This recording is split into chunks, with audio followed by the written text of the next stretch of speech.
নমস্কাৰ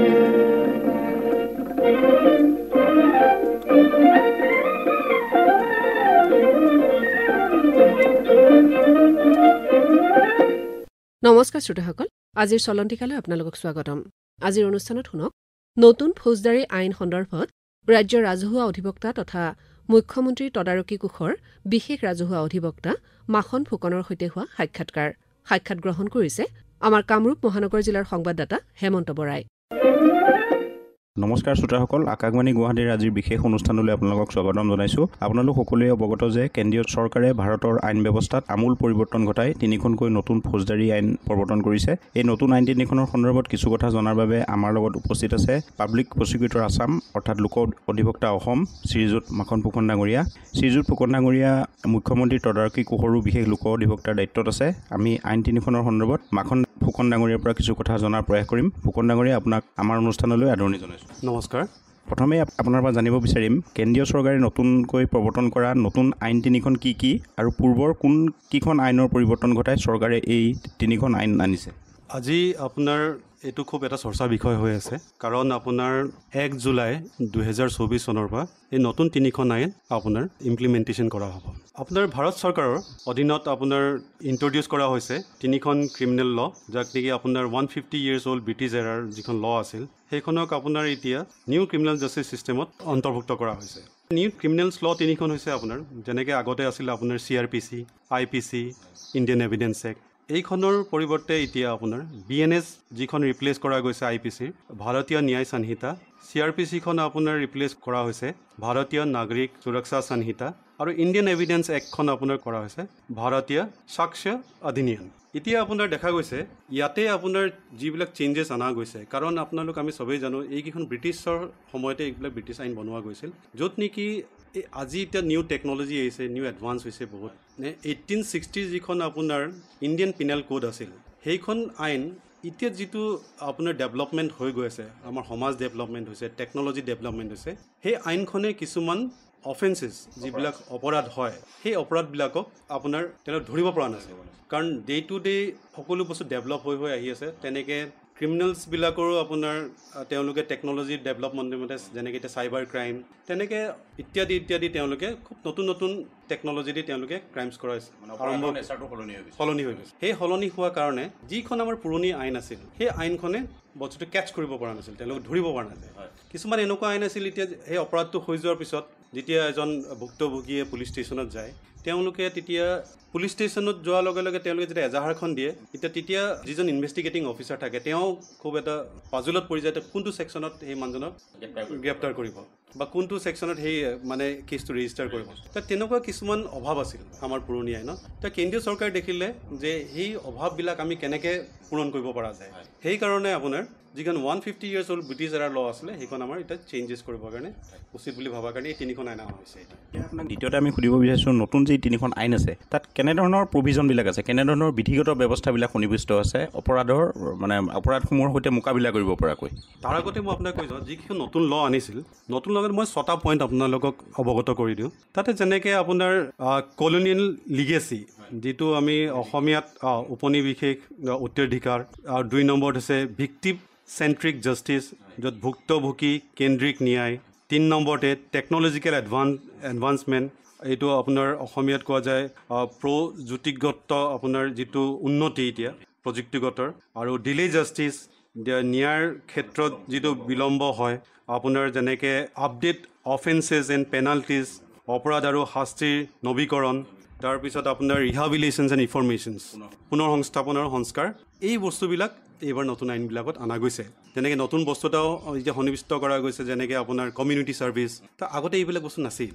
এতিয়া আপোনাৰ তিনিখন আইনৰ আপোনাৰ যিটো প্ৰশ্ন হৈছে যে কি ধৰণৰ মানে ছেকশ্যনছ ইয়াত ইমপ্লিমেণ্টেশ্যন কৰা গৈছে, কি অনা গৈছে, যেনেকৈ ভাৰতীয় ন্যায় সংহিতা, যিখন আগতে আমি ইণ্ডিয়ান পিনেল কোড বুলি কওঁ 1860, এতিয়া সেইখন নতুনকৈ আপোনাৰ কৰা গৈছে ভাৰতীয় ন্যায় সংহিতা 2023। ইয়াতে আপুনি বস্তু চাব, আগতে ইণ্ডিয়ান পিনেল কোড, তেতিয়া আপোনাৰ তাতে কোৱা গৈছে শাস্তিমূলক মানে ইণ্ডিয়ান পিনেল পানিছমেণ্ট মানে বস্তুটো আছিল দণ্ডবিধি পানিছমেণ্ট শব্দটো তাতে আপোনাৰ তাতে আছিল এতিয়া নতুনখনত ন্যায় চানিত তাৰমানে আপোনাৰ এইটো জাষ্টিচ এতিয়া আপোনাৰ দিব বিচাৰিছে যে আমি কেনেকৈ আমি জাষ্টিচ দিওঁ ছ'চাইটিক এতিয়া ইয়াতে এখন যিখন ভাৰতীয় ন্যায় চানিতা 2023 সেইখন আপোনাৰ আগতে আছিলে আপোনাৰ 511টা ছেকশ্যন আছিলে এতিয়া সেই 511টা সলনিত 356 ছেকশ্যনছ ইয়াতে অনা গৈছে টোটেল মানে তাক চমু কৰি আনিছে আৰু আপোনাৰ 175 ছেকশ্যনছ আপোনাৰ এমেণ্ড কৰা গৈছে আৰু 8টা ছেকশ্যন ইয়াত এড কৰিছে নতুনকৈ আৰু 22টা ছেকশ্যন ৰিপিল কৰিছে তেনেকৈ গোটেইকেইটা ছেকশ্যন সংলগ্ন কৰি আপোনাৰ 356 ছেকশ্যনছ ইয়াতে অনা গৈছে আৰু আফটাৰ 356 ছেকশ্যনত আপোনাৰ নতুন যিখন আপোনাৰ ভাৰতীয় ন্যায় চানিতা তাতে আপোনাৰ অনা গৈছে মব লিঞ্চিং যিটো আগতে আপোনাৰ নাছিল অৰ্গেনাইজ ক্ৰাইমবিলাক আপোনাৰ যেনেকৈ ইকনমিক অফেন্স তাৰ চাইবাৰ ক্ৰাইম লেণ্ড গ্ৰেবিংছ এইবিলাক ছেকশ্যনত তেতিয়া যেতিয়া মানুহতে ধৰক ছাপ'জ এজন মানুহৰ লেণ্ড গ্ৰেবিং হৈছে তেতিয়া পুলিচৰ তাত গ'লে কেছটো ৰেজিষ্টাৰ নকৰে কাৰণ তেওঁলোকৰ তাত তেনেকুৱা ছেকশ্যনেই নাছিল তেতিয়া তাৰপিছত আপোনাৰ পিটি অফেন্সেছবিলাক পিটি অৰ্গেনাইজ ক্ৰাইম স্নেচিংছ কমিউনিটি ছাৰ্ভিচ এনেকুৱা ধৰণৰ কিছুমান নতুন আইন আৰু ছেকশ্যন অনা গৈছে ইয়াতে আপুনি যেনেকৈ দেখা যায় যেনেকৈ মব লিঞ্চিং এইটো আপোনাৰ নিছে 103 ছাবছেকশ্যন 2 এণ্ড 107 4 ছেকশ্যনত অনা গৈছে নতুন আইনখনত organise crime under section 111 petty organise crime 112 terrorist act 113 sections তাৰ স্নেচিং 304 আৰু কমিউনিটি ছাৰ্ভিচ এনেকুৱা ধৰণৰ কিছুমান আইন ইয়াতে অনা গৈছে আৰু যেনেকৈ কমিউনিটি ছাৰ্ভিচ বুলি ক'লে এতিয়া কি বুজা যায় এতিয়া কমিউনিটি ছাৰ্ভিচটো আপোনাৰ কি হৈছে আপোনাৰ এইটো ডিফাইন কৰা নাই নতুন আইনখনটো ডিফাইন কৰা নাই যে হোৱাট ইজ কমিউনিটি ছাৰ্ভিচ এতিয়া এই কমিউনিটি ছাৰ্ভিচটো হয় কি আমি কেনেকৈ বুজি পাম এতিয়া যেতিয়া কমিউনিটি ছাৰ্ভিচ বুলি কয় তেতিয়াহ'লে মানুহে ভাবিব এইটো কি বস্তু কেনেকুৱা ধৰণৰ কি কমিউনিটি ছাৰ্ভিচ আনিছে এতিয়া কমিউনিটি ছাৰ্ভিচত আপোনাৰ চেষ্টা কৰা গৈছে যে আপোনাৰ মানে for the first time in our BNS section 4 BNS has introduce the new form of punishment এইটো কেনেকুৱা ধৰণৰ পানিছমেণ্ট হ'ব এই কমিউনিটি ছাৰ্ভিচটো অনা গৈছে ইয়াত যেনেকৈ আপোনাৰ আহি যাব ছাপ'জ আপোনাৰ ছেকশ্যন 23 আপোনাৰ ভাৰতীয় নাগৰিক সুৰক্ষা সংহিতাত এই ছেকশ্যন 23ত এই কথাটো ডেফিনেশ্যন হিচাপে নাই কিন্তু এক্সপ্লেনেশ্যনত এই কথাখিনি ডিছকাছ কৰা গৈছে কমিউনিটি ছাৰ্ভিচত আপোনাৰ আহিব attempt to suicide public servant unlawfully engage in trade theft of property less than 5,000 public intoxications defamations এইবিলাক কমিউনিটি ছাৰ্ভিচত অনা গ'ল আৰু কমিউনিটি ছাৰ্ভিচটো আপোনাৰ মই এতিয়া আগতে অলপ যেনেকৈ কৈ গ'লোঁ ছেকশ্যন 23 BNSSত তাত এক্সপ্লেনেশ্যনত এইটো পাব কিন্তু কোনো ডেফিনেশ্যনত এইটো কমিউনিটি ছাৰ্ভিচটো পোৱা নাযায় সিহঁতে আপোনাক আমি সুধিব বিচাৰিছোঁ এই নতুন যি তিনিখন আইন প্ৰৱৰ্তন কৰা হৈছে সেই আইন তিনিখনৰ জৰিয়তে সাধাৰণ জনতা বা ভিক্টিম যিসকল ভুক্তভোগী থাকিব তেওঁলোকে এই আইন তিনিখনৰ জৰিয়তে কেনেদৰে ন্যায় পাব ইয়াতে আপোনাৰ কি হৈছে যেনেকৈ ছাপ'জ এজন দুখীয়া মানুহ ধৰক তেওঁ টকা পইচাও নাই তেওঁ ল'ৰাজন ধৰক বেলেগখন ষ্টেটত কিবা কৰ্মসূত্ৰে তাতে এংগেজ হৈ আছিল হঠাৎ তেওঁ ল'ৰাজনৰ কিবা এটা দুৰ্ঘটনা ঘটিল এই অসহায় ধৰা মানুহজন যোনজন মানে ভিক্টিমৰ মাক বা দেউতাক তেওঁলোকে ফাইনেন্সিয়েলি দুৰ্বল এই মানুহবিলাক যাব ক'ত কাৰ ওচৰত যাব কেনেকৈ তেওঁ এই ধৰক যিটো ঘটনা ঘটিল কাক ৰিপৰ্ট কৰিব ধৰক তেওঁ তাত ইমান টকা পইচাও নাই তেওঁ সেইখন ষ্টেটত গৈ গাড়ী ঘোঁৰা বা যেনেকৈ নাযাওক তেওঁ ফ্লাইট হওক যেনেকৈ হওক তেওঁ সেইখন ষ্টেটত গৈ তাৰ ক্ষমতা নাই তেতিয়া চৰকাৰে এই বহু কথা এইবিলাক কথা চিন্তা কৰি ফাৰ্ষ্ট টাইম আপোনাৰ কিছুমান আপোনাৰ ৰেজিষ্ট্ৰেশ্যন অফ FIR য'ত নেকি EFIR বুলি কয় 0 FIR বুলি কয় এনেকুৱা ধৰণৰ বস্তু কিছুমান আনিছে ধৰক আপুনি যিকোনো ষ্টেটত থাকিলেও আপুনি সেইখন EFIR আপুনি বা 0 FIR আপুনি ৰেজিষ্টাৰ কৰিব পাৰে যেনেকৈ যি প্ৰভিজন অফ EFIR আপুনি এড কৰিছে ফৰ দ্য ফাৰ্ষ্ট টাইম আপুনি ধৰক এনি পাৰ্চনছ বা তেওঁলোকে গৈ কিনে সেই পাৰ্টিকুলাৰ পুলিচ অফিচাৰজনক কণ্টেক্ট কৰি তাতে গৈ কিনে তেওঁ অনলাইন বেচিছত মানে তেওঁ সেইখন EFIR ৰেজিষ্টাৰ কৰিব পাৰে আৰু EFIখন উইদিন 3 ডেজৰ ভিতৰত তেওঁ ৰেজিষ্টাৰ কৰি ইনভেষ্টিগেটিং অফিচাৰজনে হয় হয় দাখিল কৰিব পাৰে আৰু ডিজিটাইজ কৰি দিছে গোটেই FIRবিলাক আপোনাৰ from since FIR to case diary to chargesheet to judgement চব ডিজিটাইজ কৰা গৈছে 0 FIRখন আফটাৰ 75 ইয়াৰ্ছৰ পিছত ফাৰ্ষ্ট টাইম অনা হৈছে 0 FIRখন আপোনাৰ কি হৈছে এইখন য'ত নেকি আপুনি এটা কমপ্লেইন লজ কৰিব পাৰে any police station even outside of the police station area য'ত ঘটনাটো ঘটিছে ছাপ'জ আপোনাৰ ঘটনাটো ঘটিছে ডিব্ৰুগড়ত আপুনি গুৱাহাটীতো আপুনি আপোনাৰ জুৰিডিকশ্যন এখন 0 FIR বুলি ৰেজিষ্টাৰ কৰিব পাৰে ইয়াতে মানে পাৰ্টিকুলাৰ আগতে কি হয় আপুনি ধৰক ঘটনাটো ঘটিল ধৰক আপোনাৰ ছাপ'জ জালুকবাৰীত আপুনি থাকে দিছপুৰ এৰিয়াত আপুনি তাতে যোৱাৰ লগে লগে ক'ব যে আপোনাৰ এই ঘটনাটো জালুকবাৰীত হৈছে, আপুনি জালুকবাৰী থানাত গৈ কিনে ৰেজিষ্টাৰ কৰক। এতিয়া তেনেকুৱা কথা নহয়, আপুনি 0 FR আপুনি এনি পুলিচ ষ্টেচন আউটছাইড ইয়ৰ জুৰিডিকশ্যনছ আপুনি এইটো আপুনি ৰেজিষ্টাৰ কৰিব, এফআইআৰখন আপুনি দাখিল কৰিব পাৰে। আৰু এটা গুৰুত্বপূৰ্ণ বিষয় যে মহিলা আৰু শিশুৰ প্ৰসংগটোৰ কথা আহি পৰে, গতিকে এই মহিলা আৰু শিশুৰ বাবে আইন তিনিখনত বিশেষ কিবা ব্যৱস্থা ৰখা হৈছে নেকি? যদি হৈছে এই সন্দৰ্ভত আপুনি মানে কেনেধৰণৰ বিধি ব্যৱস্থা আছে সেই সন্দৰ্ভত আপোনাৰ পৰা দুআষাৰ জানিব খুজিম। হয়, আপোনাৰ এই শিশু আৰু মহিলাৰ এই দুটাৰ শব্দত চৰকাৰে এবাৰ খুব গুৰুত্বপূৰ্ণ এটা ভূমিকা অৱলম্বন কৰিছে। কাৰণ ইয়াতে দেখা যায় যে চাইল্ড আৰু ওমেন, কাৰণ আজিকালি দেখিছে মেক্সিমাম অপৰাধ আপোনাৰ ওমেন্স চিলড্ৰেনছৰ এগেইনষ্টত খুব বেছিকৈ হোৱা হৈছে। তেতিয়া আগৰ যিবিলাক আমাৰ ছেকশ্যনছ আছিল তাতে ধৰক কিছুমান আমাৰ লেকুনাছ আছিল, তো সেই লেকুনাছবিলাক থকাৰ কাৰণে আমি হয়তো প্ৰপাৰ জাষ্টিচ তেওঁলোকক দিব পৰা নাছিলোঁ। সেইটো কাৰণে আপোনাৰ for the first time in the new act childs, women's and transgenders এওঁলোকৰ কাৰণেও নতুন আইন এই আইনখনত অনা হৈছে। য'ত নেকি তেতিয়া আপোনাৰ দেখা গৈছে ওমেন আৰু চিলড্ৰেনৰ এগেইনষ্টত আপোনাৰ যিবিলাক প্ৰভিজনছ স্কেটাৰ্ড হৈ গৈছে, এতিয়া সেই স্কেটাৰ্ড প্ৰভিজনবিলাক আপোনাক ইউনিফাইড কৰি কিনে চেপ্টাৰ 5ত এই নিউ এক্টখনত অনা হৈছে। যেনেকৈ ধৰক আপোনাৰ আগতে আপোনাৰ ধৰক penalty against gang rape involving a minor girls, এইবিলাক আপোনাৰ section 72 of the mandates of life imprisonment যিবিলাক আছিলে, এইবাৰ লাইফ ইম্প্ৰিজন মানে until end of the individual nature life. Life means life.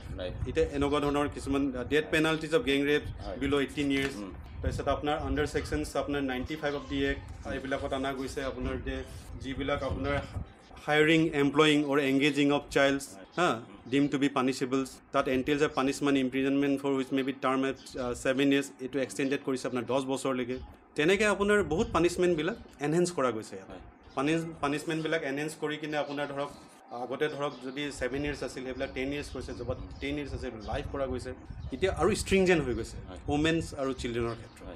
আৰু এটা কথা দেখা গৈছে যে অসম চৰকাৰে আমাৰ নতুন আইন তিনিখন ৰূপায়ণৰ বাবে অসম চৰকাৰে এখন বিশেষ কমিটি গঠন কৰি দিছে মুখ্য সচিবৰ নেতৃত্বত। সেই সমিতিত as a public prosecutor Assam আপুনিও সদস্য হিচাপে অন্তৰ্ভুক্ত হৈ আছে। এই আইন তিনিখন অসমত ৰূপায়ণৰ কি পৰ্যায়ত আছে অকণমান জনাব নেকি? হয়, আপোনাৰ আমাৰ 21 ফেব্ৰুৱাৰী 2024 চনত এখন নটিফিকেশ্যন ওলাইছিল, য'ত নেকি state level steering committee under the chairmanship of chief secretary of Assam, আপোনাৰ এখন য'ত নেকি ভাৰতীয় ন্যায় সংহিতা, ভাৰতীয় নাগৰিক সুৰক্ষা সংহিতা 2023, ভাৰতীয় সাক্ষ্য অধিনিয়মৰ ওপৰত সেই নটিফিকেশ্যন এখন আমাৰ কমিটি গঠন কৰি দিয়া হৈছে।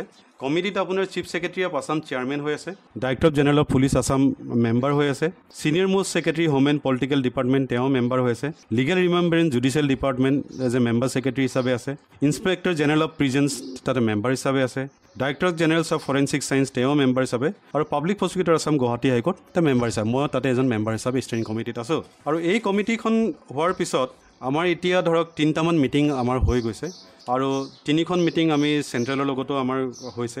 আৰু এই মিটিংখনত আমাৰ কিছুমান এজেণ্ডা লোৱা হৈছে, ধৰক এজেণ্ডাৰ কিছুমান আমাৰ পইণ্টছ আছে, আমি কেনেকৈ ইমপ্লিমেণ্টেশ্যন কৰিম, কেনেকৈ ট্ৰেইনিংবিলাক দিম, কেনেকৈ আমি একশ্যন অফ প্লেন হ'ব, ৰোড মেপটো আমি কেনেকৈ বনাম, এই গোটেইবিলাক এই ষ্টিয়াৰিং কমিটিখনৰ মাজত এতিয়া ডিছকাছ হৈ আছে। আৰু কিছুমান ট্ৰেইনিঙো হৈ গৈছে। এতিয়া ৰিচেণ্টলি IITতো এখন আপোনাৰ চেণ্ট্ৰেলে কণ্ডাক্ট কৰা এখন ছেমিনাৰ হৈ গৈছে, তাতে আমি পুলিচ পাৰ্চনেলছ, প্ৰচিকিউশ্যনছ, আপোনাৰ ষ্টেক হোল্ডাৰ্ছ যিমানবিলাক আছে, পাব্লিক প্ৰচিকিউটৰ চবেই পাৰ্টিচিপেট কৰিছে এই মিটিংখনত। আৰু ধৰক আমাৰ DGPও আপোনাৰ ইয়াৰে ক্ষেত্ৰত 115জন অফিচাৰ্ছক আপোনাৰ নিউ ক্ৰিমিনেলছ লত আপোনাৰ মাষ্টাৰ ট্ৰেইনাৰ হিচাপে তেওঁলোকক ৰিচাৰ্চ এণ্ড ডেভেলপমেণ্টৰ কাৰণে তেওঁলোক পঠোৱা গৈছে। তাৰপিছত অলৰেডি আপোনাৰ total 522 officers of Assam police have already been train. এনেকৈ ধৰণৰ ধৰক অসম চৰকাৰো বা পুলিচ প্ৰশাসনো DGP নেতৃত্বত তেওঁলোকে ট্ৰেইনিং কৰি আছে। আমিও আমাৰ যিমান additional public prosecutor APP through VC আমি কিছুমান মিটিংছ কৰি আছোঁ, য'ত যেনেকৈ পাৰোঁ আমি চবক ট্ৰেইন কৰিব চেষ্টা কৰিছোঁ। আৰু অসম চৰকাৰে যথেষ্ট মানে আপোনাৰ ইয়াৰ ওপৰত কাম কৰি আছে, আৰু আমি অতি সোনকালে গোটেই ট্ৰেইনিংবিলাক দি আমি 1 জুলাই আগষ্টত আমি শেষ কৰিব চেষ্টা কৰি আছোঁ। ধন্যবাদ মাখন ফুকন ডাঙৰীয়া, আপুনি আইন তিনিখনৰ সন্দৰ্ভত যথেষ্ট গুৰুত্বপূৰ্ণ কথা সদৰি কৰিলে। হয়তো আমাৰ শ্ৰোতাসকলেও যথেষ্ট উপকৃত হ'ব। আমাৰ অনুষ্ঠানত অংশগ্ৰহণ কৰাৰ বাবে আপোনাক ধন্যবাদ জনাইছোঁ। ধন্যবাদ। চলন্তিকা শুনিলে। আজিৰ অনুষ্ঠানত নতুন ফৌজদাৰী আইন সন্দৰ্ভত ৰাজ্যৰ ৰাজহুৱা অধিবক্তা তথা মুখ্যমন্ত্ৰী তদাৰকী কোষৰ বিশেষ ৰাজহুৱা অধিবক্তা মাখন ফুকনৰ সৈতে হোৱা সাক্ষাৎকাৰটি শুনিলে। সাক্ষাৎ গ্ৰহণ কৰিলে আমাৰ কামৰূপ মহানগৰ জিলাৰ সংবাদদাতা হেমন্ত বৰাই। আজিৰ অনুষ্ঠানটোৰ প্ৰযোজনা মানস প্ৰতিম শৰ্মাৰ, সহযোগিতা আগবঢ়ালে অপূৰ্ব মালিয়ে। নমস্কাৰ। ধন্যবাদ।